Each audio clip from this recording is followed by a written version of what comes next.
Welcome, everyone. This is Pam and Linda, your Nurse Advocates Consulting, with another installment of our video series for our Senior Care Summit 2024. Linda and I, as your hosts, are going to be presenting this topic today.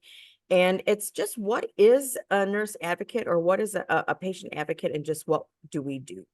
So nurses dispense comfort, compassion, and caring without even a prescription. So we like that quote. So what is an independent advocate, and who do we work for? We work for you as our client. One of the reasons why we like to be independent is because we don't have to answer to an insurance company, a clinic, a hospital, or anyone else. We are there just to support you and to represent you, and there is never any conflicts when we're independent. So by definition, a health advocate, also known as a patient advocate or navigator, is someone who provides personalized assistance and guidance to individuals navigating the complexities of the healthcare system. So just to look at some statistics. So again, this year, it's been 22 years in a row that the public, the consumers, have ranked nursing as the most trusted professional. And again, in 2023 or 2024, just this January, we were voted the #1 most trusted professional again. So 1 in 5 families need support from a nurse advocate during times of crisis. There's been a 40% reduction in rehospitalizations. That means you're discharged, and then within 14 days, you go back to the hospital. That would be considered a readmission. So 40% of reduction in rehospitalizations when nurse advocates are involved in patient care. And the families are 2 times or twice as likely to report satisfaction with their healthcare experience when a nurse advocate is involved. So just again, to tie this all together. So if you want to, you can, look at this slide, just shows all the different professions and how they rank. So what we just looked at was the top 5 professions that were ranked for their trustworthiness. And again, nursing was at the top, followed by veterinarians, engineers, dentists, and then medical doctors. So I'm going to turn this over to Linda, and she's going to share a little bit more on what we do. So what does an independent health or patient advocate do? I mean, this is kind of a new buzzword that has come to the forefront in the last few years. And I think a lot of it has come forward and made it more of a value added kind of system or service, because our healthcare system has become so complex and burdensome. And that is at all levels. And because of the complexity, nurse advocates actually help you interpret some of the noise that's around all the medical talk and language that is very specific to the healthcare profession, not necessarily to layperson. So it can be very confusing. So the patient advocate or nurse advocate will help kind of sort through all that and go through the noise and help speak to you and talk to you about these things in a language and in a way that you can understand. We also help find physicians for you, and we help coordinate the care with your physician so that you get the best type of care at the right time with the right person with the right skill set. We can also accompany you to medical appointments if you so choose, to kind of help with that transition of care and the language and the discussion in regards to your treatment and your overall health. We also work in regards to advanced life planning for healthcare.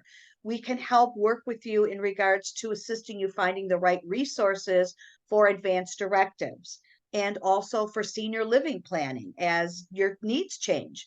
This is a really important aspect of a nurse or patient advocate. Because we are independent, we are not beholden to a lot of the other commercialized ads out there in regards to places that will assist you finding a higher level of care for you or your loved one.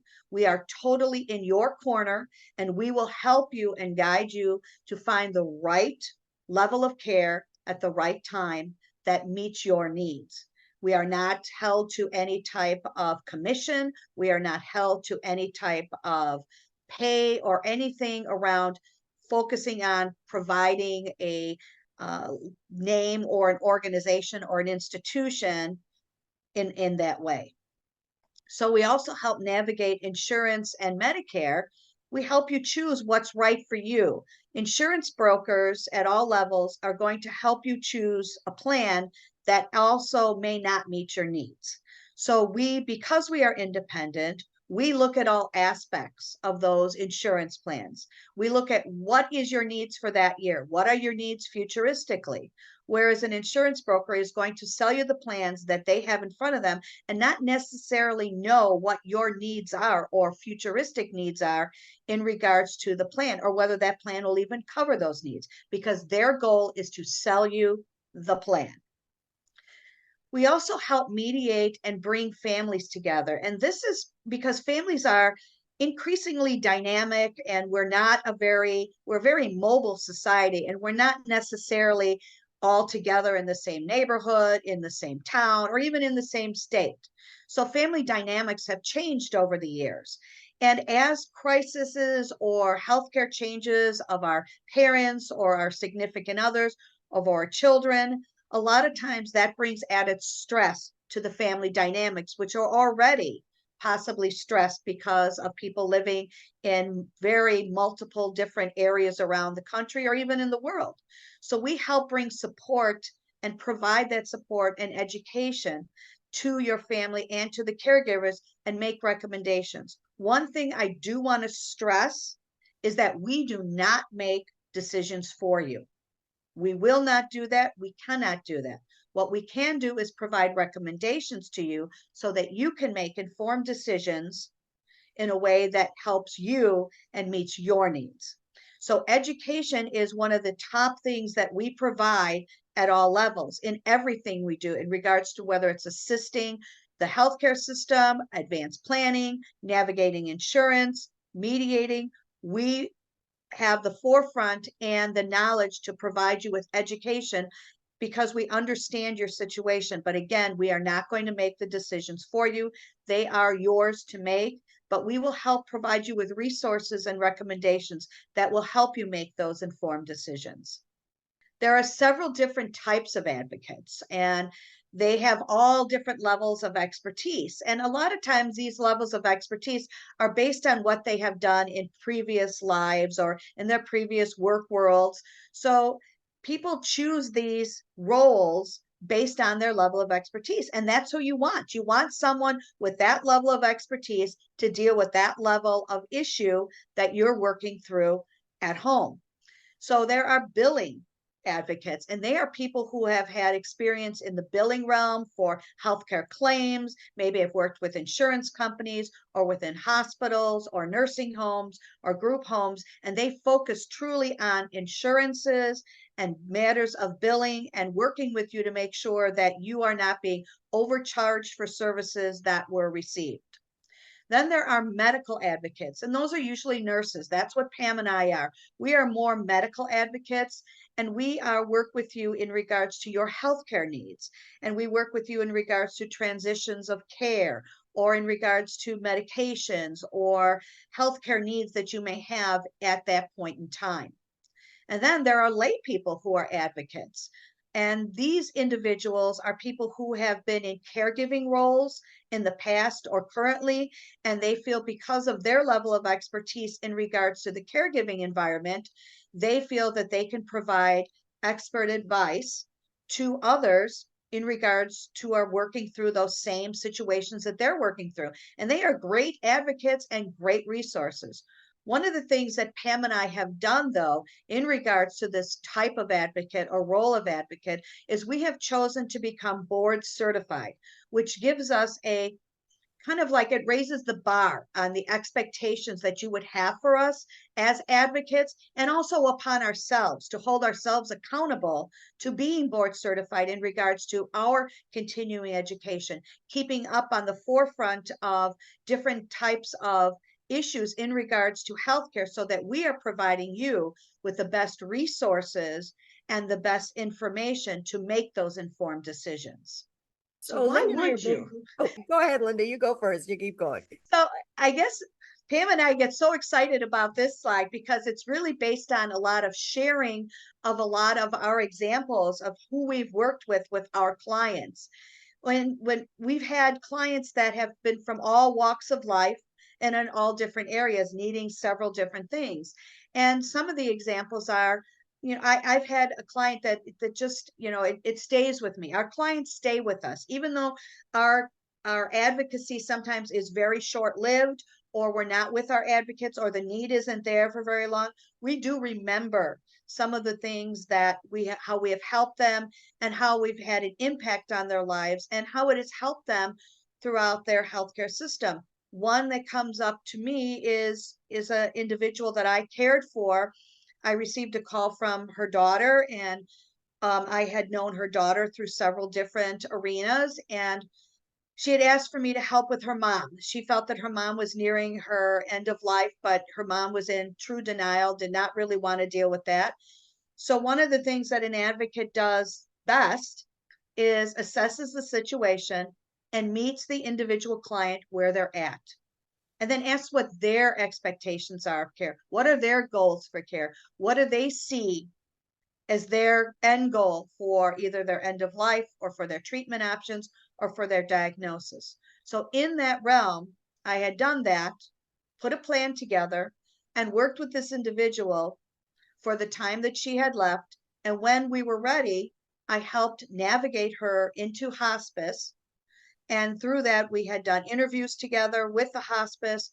I had helped her ask the right questions so that she had the hospice that was going to meet her needs. I never chose the hospice for them. We interviewed, I want to say, 6 or 7 different hospice companies, and then she chose the one that met her needs the best. So when it came time for her to move into hospice, we moved her into hospice with a very easy transition of care, because everything was done proactively instead of reactively. And then when her time came where she was getting closer to the end of life, we transitioned her to an inpatient hospice, which was again one of her wishes. And then I spent probably a few hours with her when she moved in there, and sat with her, and she was in and out of responsiveness. But when she heard my name, she grabbed my hand and put it to her chest and held it there. And then I sat there and read her some of her favorite passages from the Bible, because as you work with these clients, you get to know them, and you get to know what's important for them. And what was important to her was that she was a very, very religious woman, and very spiritual, and she wanted to be close to God. And so by reading her these passages helped her at that end of life. And I stayed with her until her family came. And then I exited, as I knew I should, said my goodbyes, and then allowed her family to have their closure. But this is a client I always remembered, because I walked her through several different transitions of care, and her transition of care to her end of life. And that was what's really important. That was really important to her. And because it was important to her, it became important to me. Thanks, Linda. That's a great story. And just real briefly, that's a great example of what we do. Just quickly to give you a couple of quick different types of things that we do, or what, if you're thinking about, well, why would I need an advocate? For example, we had a client where he had COPD, or chronic obstructive pulmonary disease. The family didn't realize how end stage that was. They were told they had to leave the hospital, and they recommended hospice. They weren't ready for that. And so she called me and says, what do I do?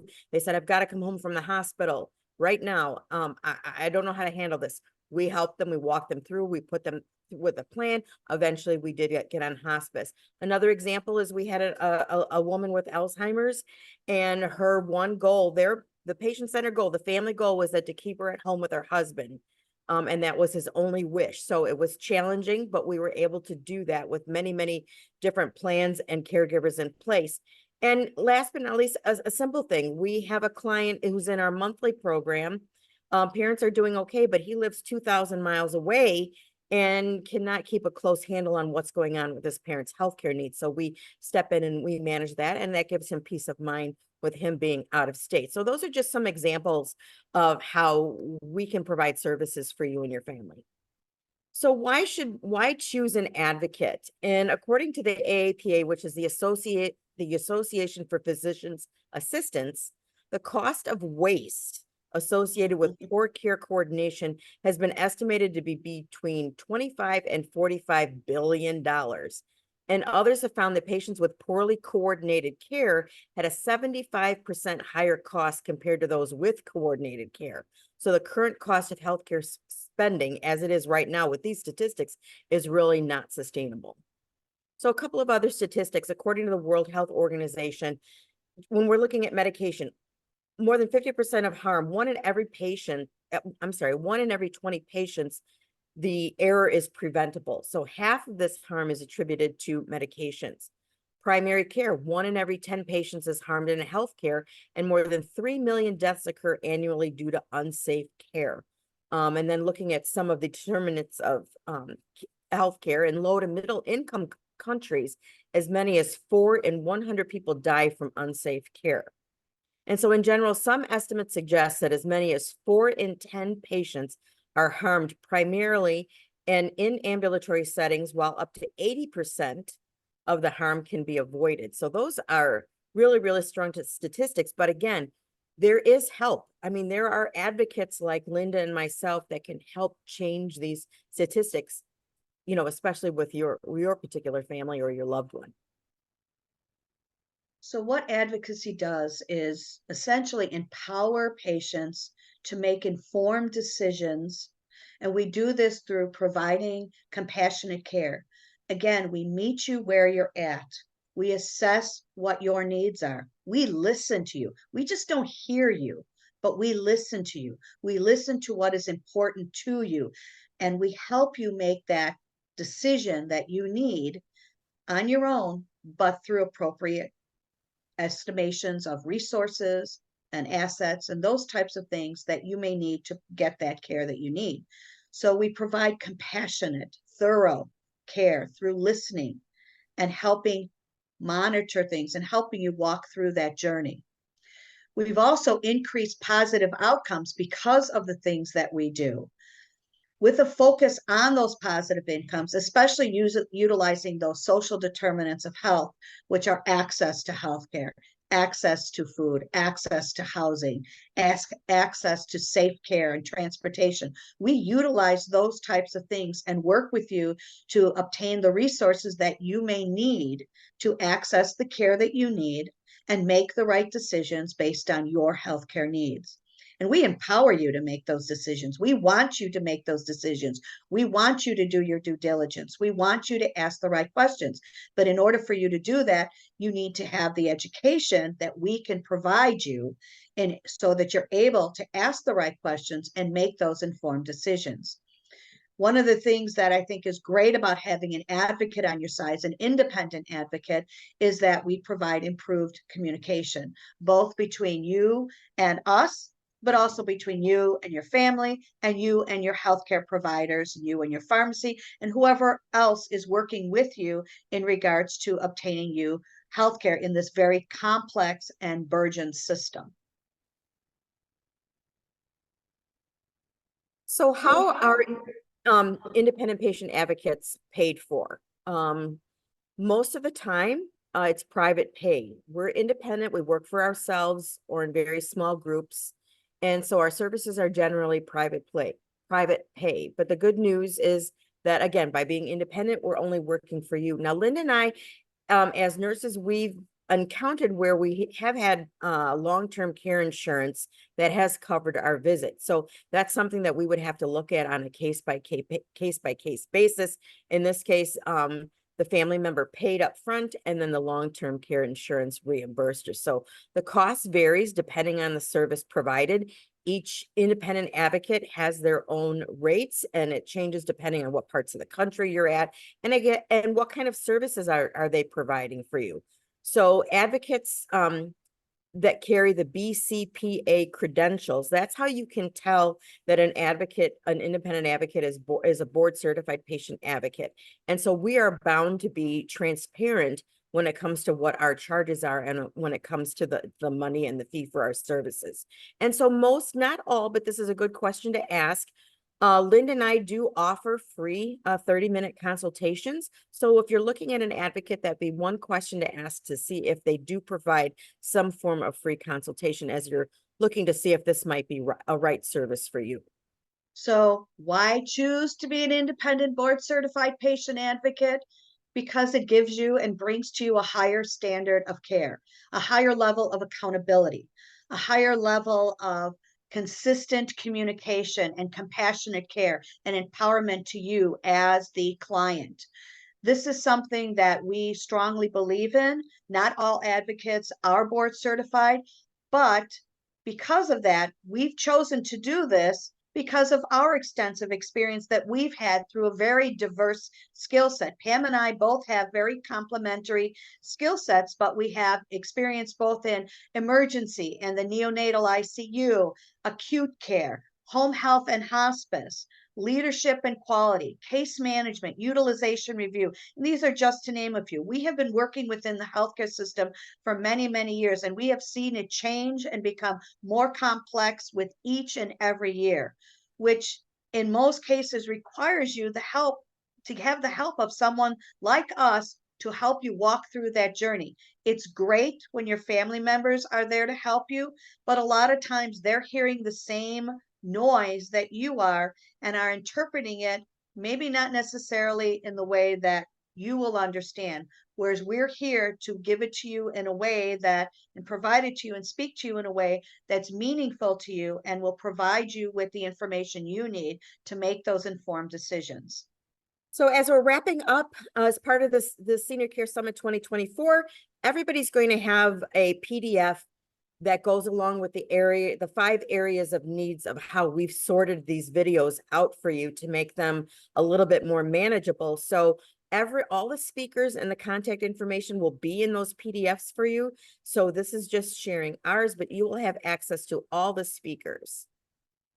And we just want to thank you. We want to thank you for participating in our Senior Care Summit 2024. We're excited you're here, and we hope that you will find value in the videos that you've chose to review. Linda, would you like to say anything in closing? No, just thank you. We hope you enjoy this. We hope that it's informational for you and provides you with some peace and education. And please feel free to reach out to Pam or myself with any types of questions, concerns that you may have, or if you would like to have a call with us to see if there's some way that we can meet some of your needs or your loved one needs in regards to healthcare. All right, thank you, everyone. We'll see you at another Senior Care Summit video soon.